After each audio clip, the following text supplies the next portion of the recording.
As an avid horror fan for almost 15 years now, you don't always know what's going to inspire some true terror. However, if there's one thing that's always proven effective, it's fear of the unknown, of the undefinable, the unthinkable, sometimes unpalatable, and in Reanimal's case, the near unfathomable. It's a feeling that I only fully began to grasp when the credits rolled, and at this point, every potential clue is like tugging a thread that just won't come undone. That's really all I can say without getting into spoilers, because this is really something you need to experience for yourself.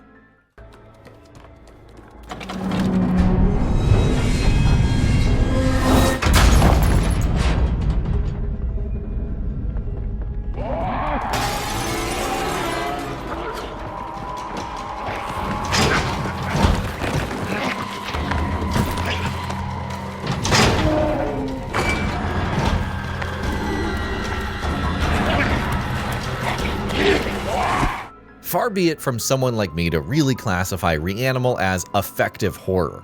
It is in more ways than you'd think, but it's also so much more.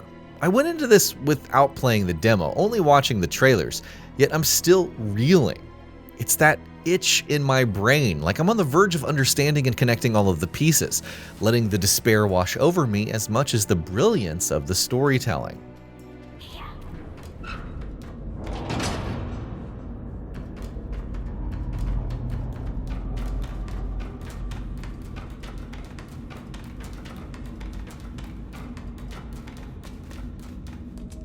You came back.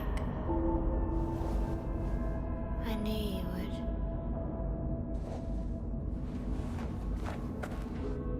You should leave. While you still can. So let's go ahead and start with the setup, or rather the lack thereof.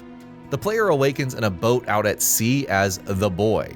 Following the flashing red buoys, he eventually happens upon the girl, pulling her in and being rewarded with a pair of hands around the throat.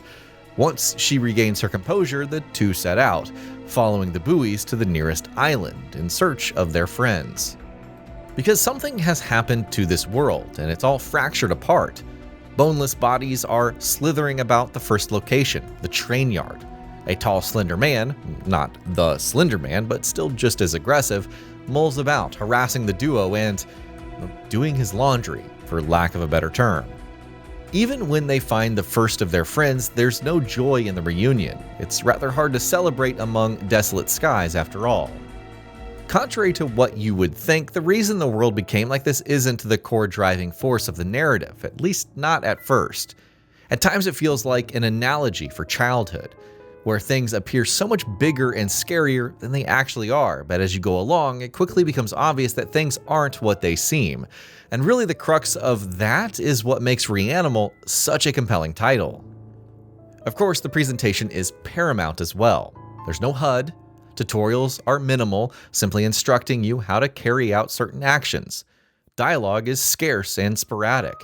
All the lore is in the environment, whether it's the way that creatures have been butchered or the drawings left behind. There's an undercurrent of turmoil throughout, and when it explodes, the attention to detail is some of the best in the genre. It's simply astonishing to see how much work the developer has done to bring the world and its myriad of horrors to life.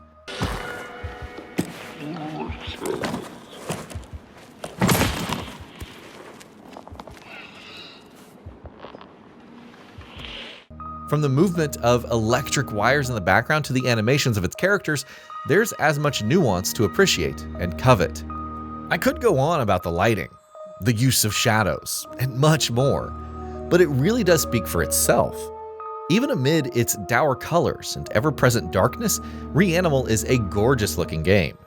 The cinematography deserves as much credit in that regard as well. Massive, wide shots out at sea reinforce that feeling of being dwarfed by whatever is out there. The way that the camera seamlessly tracks during some of these chase sequences is also simply incredible. The fact that it's so seamless belies just how difficult it is to have everything flow so smoothly, but I'm also impressed with the more subtle displays. Walking around outside a building to enter through a window and seeing the camera follow through as if it's a living being is some A+ stuff. However, it's a shame that there is no HDR support, at least not on the PS5 at this point. With how much I love the presentation, art direction, and attention to detail, you would think there's a catch when it comes to the gameplay. Granted, Reanimal isn't exactly reinventing the wheel when it comes to the genre or even co-op games, but within its own twisted wonderland of horrors, it's presenting some incredible stuff. Platforming is still very much a big part of the game and carries the appropriate amount of weightiness, but a heavier emphasis is placed on exploration and observation.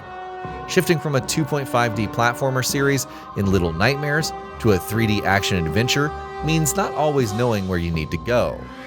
Oftentimes, it's quite obvious, but at others, you'll need to swing the camera around, perhaps noticing that alley that's otherwise not visible. Maybe you'll happen upon a padlocked cellar door and, not knowing where the key is, proceed to smash things apart, leading to one of my favorite, "wait, didn't I just?" moments. Of course, there's also the usual sneaking and chase sequences, though they never really feel out of place or forced. The worst I can say is that some trial and error is involved in certain places, but with the generous checkpoints, they're easy enough to figure out without the pacing getting too bogged down. As a whole, it feels like the developer had a vision of what it could accomplish in the 3D space and set about building it in as uncompromising a fashion as possible. One aspect that somewhat hinders immersion is how the focus of much of the horror is on you, at least while playing solo.